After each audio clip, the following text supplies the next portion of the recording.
Okay, through hikers, steady here.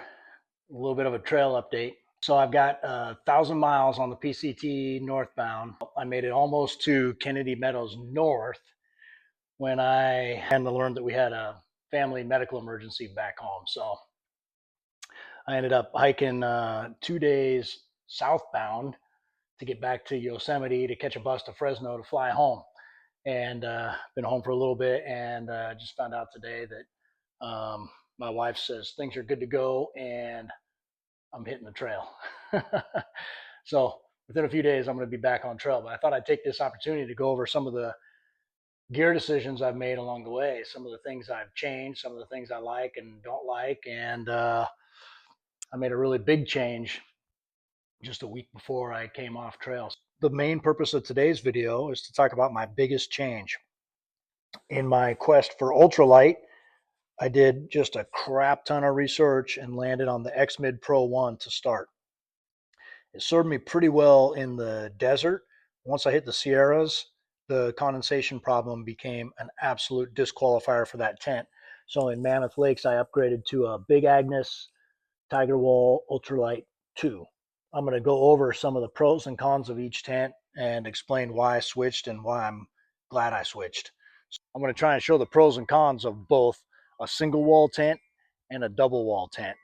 So the two tents I've used so far, and I'm going to compare side by side, are a Durston X-Mid Pro 1 and a Big Agnes Tiger Wall Ultralight 2. One person tent, two person tent. Single wall trekking pole tent, double wall semi freestanding tent. Single wall tent, which I'm setting up right now, Durston X-Mid Pro, requires you to stake the tent down first before you set it up. A freestanding tent, you can build it and then stake it second. It allows you to kind of build it and then move it around. This one, you got to stake right the first time.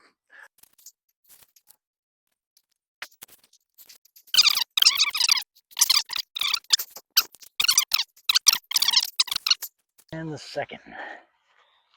Okay, as you can see, that tension from the corner all the way to that corner with the trekking poles in the middle provides the structure for the tent to stay upright. So this one takes a minimum of 6 stakes. I've got a hodgepodge of different kinds of stakes, you probably noticed. And it helps if you pull this one a little bit at an angle to take some tension off the zipper. I'll do the same thing on this side. Okay, this zipper is too tight. This second zipper is too tight. And that happens with these single wall trekking pole tents. It just means I didn't get the corners exactly right. So I need to move this corner stake to allow some slack so the zipper can close.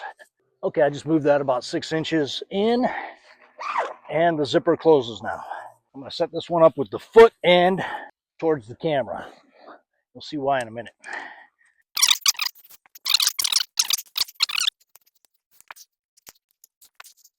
Okay, this tent is basically set up. I can just put it wherever the most level, flat spot without twigs, wherever I want it. I'm going to move it this way just a little bit so I got room to walk in between the tents. Here's why this is a semi-freestanding tent and not a freestanding tent. In order to get your footwell rigid and this much height in the foot end, you have to use these 2 stakes. These cords pull this out and create a footbox. And I always put in 2 more stakes at the other end just for wind protection. Well, that's all it takes is 4 stakes. Okay, and this is set up. Okay, now I'm just going to go over some of the pros and cons of each. You can see if it's a day like today and there's no chance of rain, you just leave the rain fly off. You get a nice cool breeze through there because the whole tent is mesh and you can see the stars at night. Maybe an underestimated value to this tent is being able to see the stars. One of the reasons we go out in the wilderness in the first place is to appreciate nature and all of God's creation, and the stars are part of that. And man, it is so nice to be able to lay down in your tent at night and look up and see the thousands of stars. You can't do that in a single wall tent. You can't see through that fabric. So that is one advantage. This frame is another advantage you can see the gap between the tent fabric and the frame. The rain fly goes outside this frame, and there's at least this much gap everywhere. Actually, where the vestibule is down below me, you stake it out, a couple feet this way, so the tent fabric's even farther away. But there's no way you're going to touch the inside of the tent fabric and get condensation on you in a double wall tent. This tent, most of it is just this Dyneema fabric. You can see this line down the middle right here. On this side of the line, that's the vestibule, and that is not touching the tent. Above this line, that's the tent. That's all you have for a tent. So when you're inside the tent, if you touch the inside of this and there's any condensation at all, you're getting wet. And that happened to me several times on the PCT, predominantly on my foot. This is your wall, and there's no way to avoid your feet hitting the end. And I woke up several days with a wet sleeping bag. My feet were wet, and up around my shoulder was wet because you roll over at night and touch the walls. They did add these vents to both sides of it, which are supposed to help with ventilation and minimize condensation. It doesn't work. That's not enough vent. It just doesn't work. I'm going to climb in this tent and show you what the inside is like. I'm going to open up this vestibule, and I will even roll up this door, because this is one of the nicer features that Durstons have. You can pretty much, with one hand, open up your door or close your door. I can't say the same for the big Agnes. So that's a nice feature. So now that door is out of the way. Here's the trekking pole tent providing structure. See, it just fits in a little loop down there. Well, let's climb in here. Okay, we're inside. Now you can see what I was talking about outside. Single wall, exposed to the weather. It's waterproof, so outside water doesn't come in. But if there's any humidity at all, like there is right now, if I was sleeping in this tonight, this would be drenched in condensation. It's just kind of humid here in Oregon right now. And the foot end right there, let me lay down. Okay, so this tent is longer than the Tiger Wall. However, your feet still touch, because your sleeping bag or your quilt usually goes about 6 inches or 8 inches past your feet, and that's that wall. So every time you move your feet or turn over, you basically brush the condensation off that wall. And here's what the other end looks like. Here's how much shoulder room I have. None. You see, a lot of nights I end up touching this trekking pole, sometimes even laying against it. There's a okay headroom, because this is a longer tent, like I said, which I appreciate, but there's zero room for error. Whereas in the other tent, if I do brush my head against the end, I'm only hitting mesh. On this tent, if I brush my head here, it's getting wet because of condensation. This is all single wall fabric right here, all the way from my left shoulder all the way around to my right shoulder. And lots of nights I actually got claustrophobic, even though I don't have claustrophobia, but when you roll over on your side, I mean, you can see this wall right here. My shoulder hits it when I roll over. Half the mornings in the Sierras, I woke up with wet. The upper half of my sleeping bag was wet from my shoulder constantly hitting this.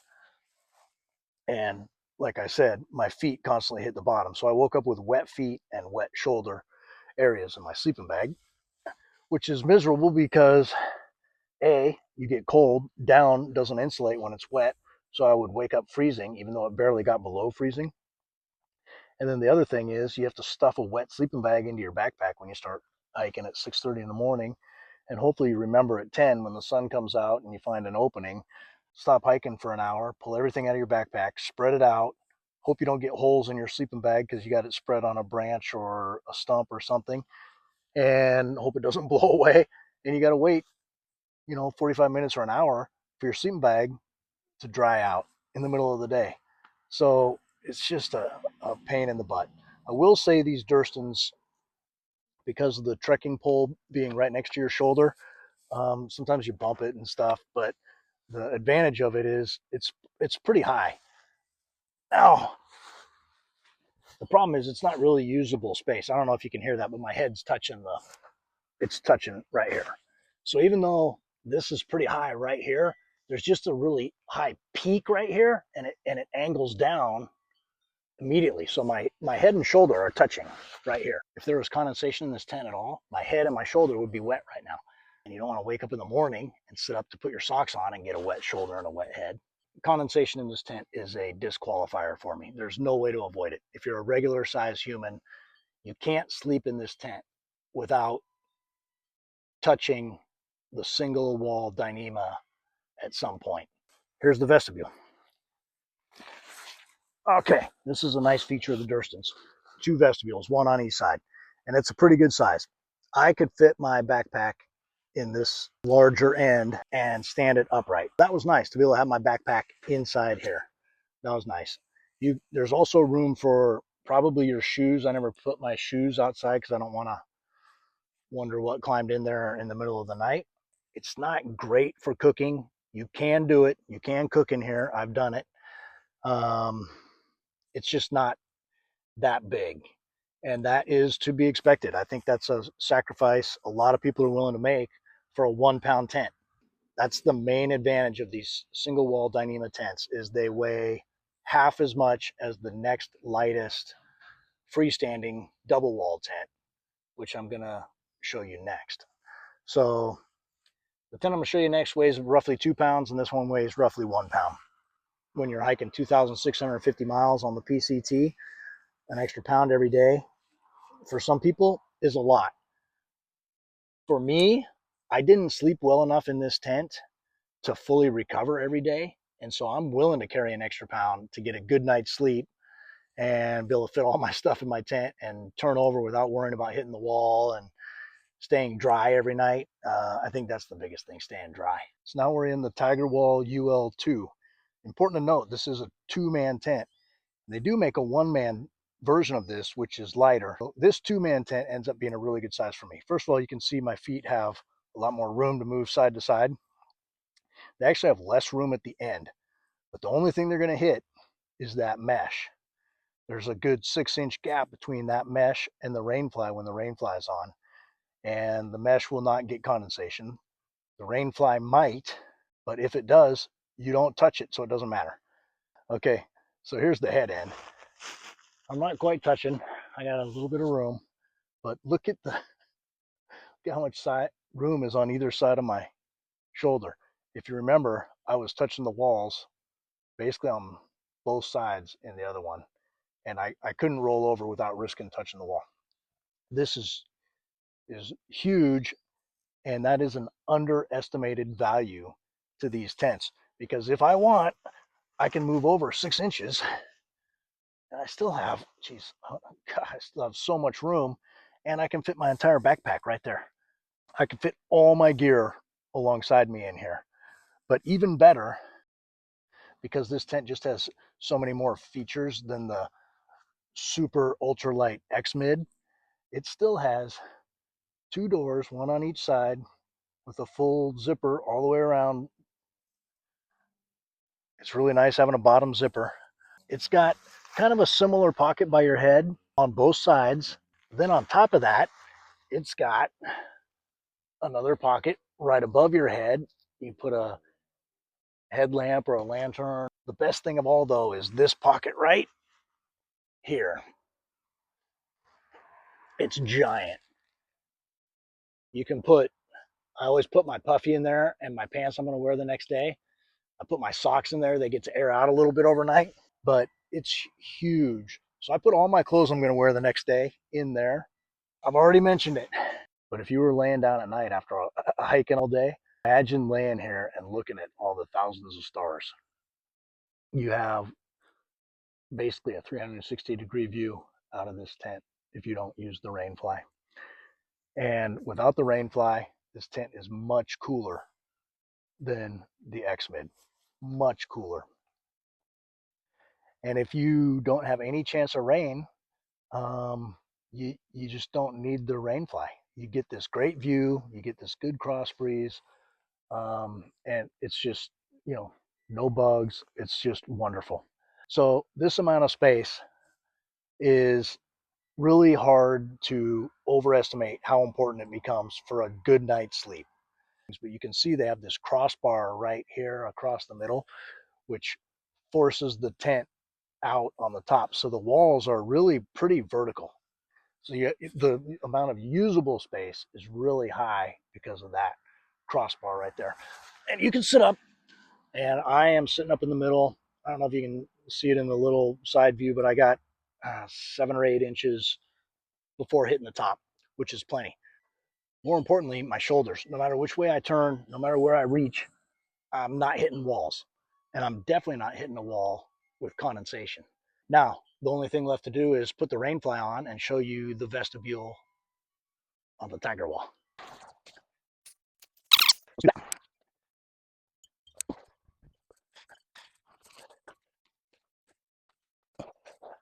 There it is. Now you can see the relative footprint with the vestibules. So the tent itself, 7.5 feet by 5 feet is the footprint you need. This one is 9 foot by 6 foot. But importantly, that 9 foot by 6 foot is these corner stakes, and they are essential to having this tent stand upright. Without these 4 corner stakes, it's not going to stand upright. This one being 7.5 by 5, the tent, it's obviously quite a bit wider once the rain fly is on with the vestibule. The main footprint is the same. The vestibule adds that much and does make it a wider footprint. But this is not essential, and this is not holding up the tent. So these stakes right here, they could go anywhere. They could go in anything. You don't even need a stake. You could just tie this to a rock or tie it to a tree or a picnic table leg. It could be uneven ground or, you know, whatever. A lot of flexibility. These have to be solid, have to be in good enough to hold the tension all the way across the top of this tent, past the next tent pole to the next tent stake.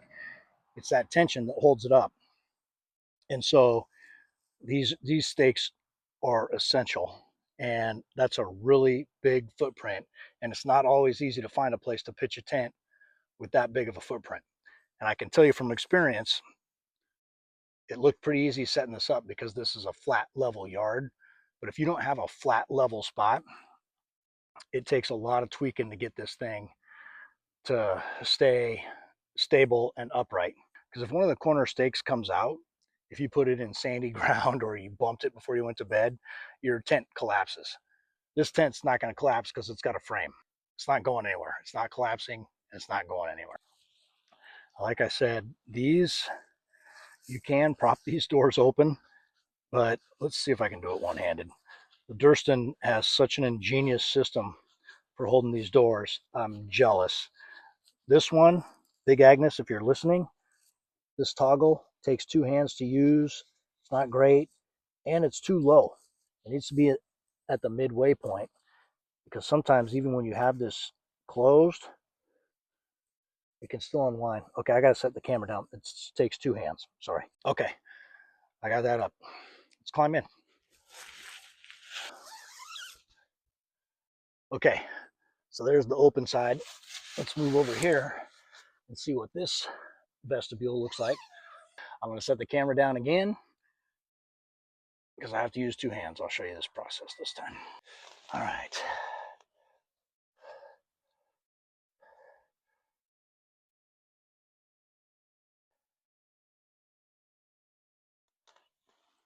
Okay, it works. It's just not great, but it works.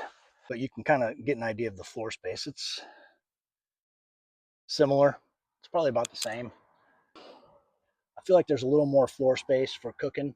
It just is a steeper angle vestibule. I don't think it's as tall, but I'm just going to call the vestibules a wash. They both tents have 2, and they both have plenty of room to put a backpack, do some cooking, leave your shoes. But since this tent is so big, you could put your backpack inside the tent and you'd have this whole thing for cooking. So anyway, that's the vestibules. Okay, just some final thoughts. Well, some of the convenience features are, I'll just show you. When I put the rainfly on, all I had to do was clip it into this clip right here.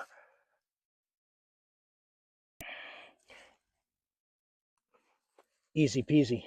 They both have, I guess, four, this one looks like it has 5 guy line tie-offs.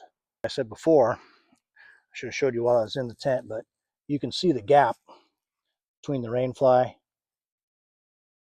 and the tent. So nothing is, you're just not gonna, I mean, especially on the vestibule goes the length of the tent. So when the vestibule is closed, you're, a foot away. But on the end of the tent, I think it's more like 6 inches. Oh, there's another guy line. So you could even guide this out more, and then you would see how much space there is. So guy lines are plenty, just way more features on the big Agnes. I don't want to beat it to death, but a good night's sleep is worth a pound for me. The condensation for me on the single wall tent is a disqualifier. I'm just not going to sleep in a tent where I wake up wet. You're never going to wake up wet in this tent. But this is the tent you get if you're okay not being as comfortable as possible. You're willing to sacrifice some comfort for that 1 pound difference. It is super light. Once you get used to it, it's pretty easy to set up. If you have a flat level ground, it's as easy to set up as any tent. It's just kind of tricky sometimes when you don't have flat or level ground. But usually, since every corner is adjustable, usually you could set it up, loosen a corner, tighten a corner, move a stake, whatever. Usually you could get a pretty good pitch. It just took a lot more fiddling if the ground wasn't perfect. This one, you saw me set it up and move it around to where I wanted it. It's a no-brainer. Anybody can get this set up with a really good pitch with no experience. If you want a rain fly, you've got it. If you don't want a rain fly, you don't have to put it on.